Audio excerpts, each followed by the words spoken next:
Hello viewers, இந்த உலகத்தை சுத்தி பல வினோதமான விஷயங்கள் இருக்கு.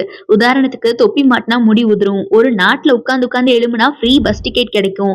இப்ப வந்திருக்க ஒரு ரூல் படி நீங்க ஒரு போட்டோ எடுத்தா 500 ரூபாய் வரைக்கும் சம்பாதிக்கலாம். ஒரு ஆளுடைய வீட்டுக்கு பின்னாடி இருக்கக்கூடிய ஸ்விம்மிங் பூலே காணாம போயிடுச்சு. இந்த மாதிரியான உலகை சுற்றி நடந்த இன்ட்ரெஸ்டிங்கான அண்ட் அமேசிங்கான ஃபேக்ட்ஸ் பத்தி தான் இந்த வீடியோல ஃபுல்லா பார்க்க போறோம். இந்த வீடியோ பிடிச்சிருந்தா லைக் பண்ணிக்கோங்க. மறக்காம நம்ம ஹவ்ஸ் சேனலை சப்ஸ்கிரைப் பண்ணி சப்போர்ட் பண்ணுங்க. வாங்க வீடியோக்குள்ள போகலாம். இந்த டாக பாருங்களேன். இந்த டாகுடைய பேரே யூனிகார்ன் தானா.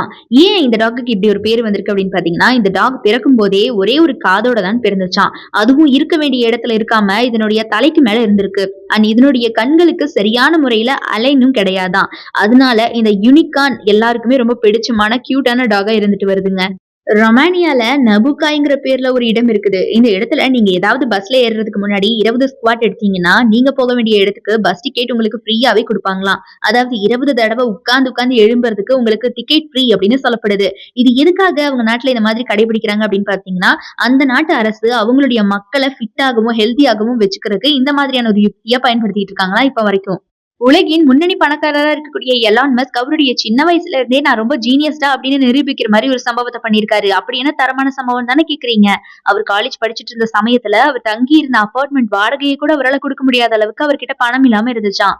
இதனால அவர் என்ன பண்ணிருக்காருன்னா, ஒரு மாசத்துல ஒரு சில நாட்கள் மட்டும் அவருடைய அபார்ட்மெண்ட்டை அவர் நைட் கிளப்பா மாத்திருக்காரு. அதுவும் எந்த மாதிரியான நைட் கிளப்னா, குடிக்கிறதுக்கு எல்லாமே கெஸ்ட் தான் கொண்டு வந்துக்கணுமா. இவர் குடிக்கிறதுக்கான இடத்தை மட்டும் கெஸ்ட்க்கு கொடுத்துருவாராம். அண்ட் வர்றவங்க எல்லார்கிட்டயும் கொஞ்சம் கொஞ்சமா அமௌண்ட் சார்ஜ் பண்ணி ஒரே நாள்ல அபார்ட்மெண்ட்டுடைய வாடகையே சம்பாதிச்சிருவாராம். அதுல இருந்தே அவருடைய மத்த செலவுக்கும் பணத்தை எடுத்துக்குவாராம். அப்பவே அப்படி இருந்ததுனாலதான் இன்னைக்கு இவர் நம்பர் 1 பணக்காரரா இருக்காராம். காசு போனாலும் பணம் போனாலும் கண்டிப்பா திரும்ப சம்பாதிச்சுக்கலாம். ஆனா இந்த முடி உதிர்ந்து போனா மட்டும் திரும்ப வளரவே மாட்டேங்குதுடா அப்படின்னு நம்மள பல பேர் புலம்பிக்கிட்டே இருப்போம். அந்த அளவுக்கு இம்பார்ட்டண்டா இருக்கு ஹேர் அப்படிங்கிறது நவடேஸ். அப்படி இருக்கும்போது ஹேர் ஃபால் அப்படிங்கிறது மிகப்பெரிய பிரச்சனை தானே. நிஜமாவே தொப்பி மாட்டினாலோ ஹெல்மெட் போட்டாலோ ஹேர் ஃபால் ஆகுமா? அண்ட் இந்த கேள்விக்கான பதில் மட்டும் இப்ப வரைக்கும் யாருக்குமே கிடைக்கிறதே இல்ல. ஆனா இந்த ஹேர் ஃபால் பிரச்சனை இதனால நடக்குமா அப்படின்னு கேட்டீங்கன்னா அப்படிலாம் இல்லைங்க. ஹேர் ஃபால் அப்படிங்கிறது ஜெனட்டிக்ல வரக்கூடியதான். அது மட்டும் இல்லாம சரியான ஹெல்தியான சாப்பாடுகள் சாப்பிடாததுனால முடிக்கு சரியான வைட்டமின்ஸ் அண்ட் நியூட்ரிஷன்ஸ் கிடைக்காம போயிருமா. அதனாலதான் ஹேர் ஃபால் ஆகுதான்.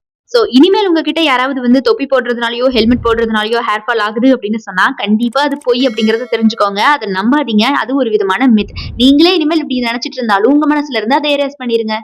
2006ல ஒரு ஆளுடைய ஸ்விம்மிங் பூல்ல இருந்த 4000 லிட்டர் தண்ணி காணாம போயிருக்கு அப்படின்னு சொன்னா உங்களால நம்ப முடியுதா? ஆக்சுவலா ஒரு ஆளு அவருடைய வீட்டுக்கு பின்னாடி ஸ்விம்மிங் பூல் வச்சிருந்திருக்காரு. அந்த ஸ்விம்மிங் பூல்ல கரெக்டா 4000 லிட்டர் அளவுக்கு தண்ணியை ஃபில் பண்ண முடியுமா? இந்த மாதிரி தண்ணியும் ஃபுல்லா இருந்த சமயத்துலதான் நைட்டு தூங்கி காலையில அவர் எழுந்து பார்க்கும்போது ஸ்விம்மிங் பூல்ல ஒரு சொட்டு தண்ணி கூட இல்லையா. ராத்திரியோட ராத்திரியா யார் வந்தாங்க, எதுக்கு அந்த தண்ணியை திருடுனாங்க அப்படின்னு ஒண்ணுமே இப்ப வரைக்கும் தெரியலையா இந்த கேஸ்ல. யுனைடெட் கிங்டம்ல அந்த நாட்டுடைய சட்டதிட்டங்கள் எல்லாத்தையுமே பேப்பர்ல எழுதாம இன்னைக்கு வரைக்கும் ஆட்டோட தோல்ல தான் எழுதி வைப்பாங்களாம். ஏன் அப்படின்னா ஆட்டுடைய தோல்ல எழுதி வச்சா எத்தனை வருஷம் ஆனாலுமே அதுக்கு எந்த விதமான டேமேஜுமே ஆகாம புதுசு மாதிரியே இருக்குமா. அந்த காலத்து பேப்பர் எல்லாமே கொஞ்ச நாள்லயே இத்து போய் கிழிஞ்சிடுமா. அதனாலதான் அப்போல இருந்து இப்ப வரைக்கும் இந்த மாதிரி ஒரு வழியை அவங்க கடைபிடிச்சிட்டு வராங்க. நவடேஸ் யங்ஸ்டர்ஸ்க்கு இருக்கக்கூடிய பிக்கஸ்ட் ஹார்ட் பிரேக் என்ன தெரியுமா? போனை சார்ஜ்ல போட்டுட்டு ஸ்விட்ச் ஆன் பண்ண மறந்துட்டு போயிடுறது. எவ்வளவு நேரம் தான் நம்ம விளையாடுறது கூட இருக்கவங்க கூட வீட்டுல இருக்கவங்க கூட எவ்வளவு நேரம் தான் வம்பிழுத்த விளையாடுறது. ஏன் இந்த சார்ஜ் மட்டும் சீக்கிரம் ஏறவே மாட்டேங்குது அப்படின்னு புலம்பல கேட்கவே முடியாது. அந்த அளவுக்கு புலம்புவோம். சார்ஜரை இந்த மாதிரி நேரா பிளக்ல மாட்டாம இப்படி சரிச்சு மாட்டினா ரொம்ப ஃபாஸ்டா சார்ஜ் ஏறும் அப்படின்னு உங்களை எத்தனை பேருக்கு தெரியும்? இது எதனால அப்படின்னு பாத்தீங்கன்னா, ஒரே மாதிரி பிளக் பாயிண்ட் நம்ம ரொம்ப நாளா யூஸ் பண்ணிட்டே இருக்கும்போது அது கொஞ்சம் கொஞ்சமா தேஞ்சு லூஸ் ஆகிருமா. இதனால சார்ஜருக்கு சரியான சப்ளை கிடைக்காதான். அது மட்டும் கிடையாதுங்க. நீங்க என்னதான் சார்ஜரை தூசி தட்டி ரொம்ப நல்லதா வச்சிருந்தாலும் கூட கொஞ்சமா, அதாவது ஸ்லோ ப்ராசஸ்ல தான் சார்ஜ் ஆகுமா போனுக்கு.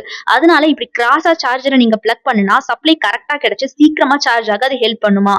இதனால சார்ஜருக்கு எந்த விதமான டேமேஜுமே ஏற்படாது அப்படின்னு ஆய்வாளர்கள் சொல்லியிருக்காங்க.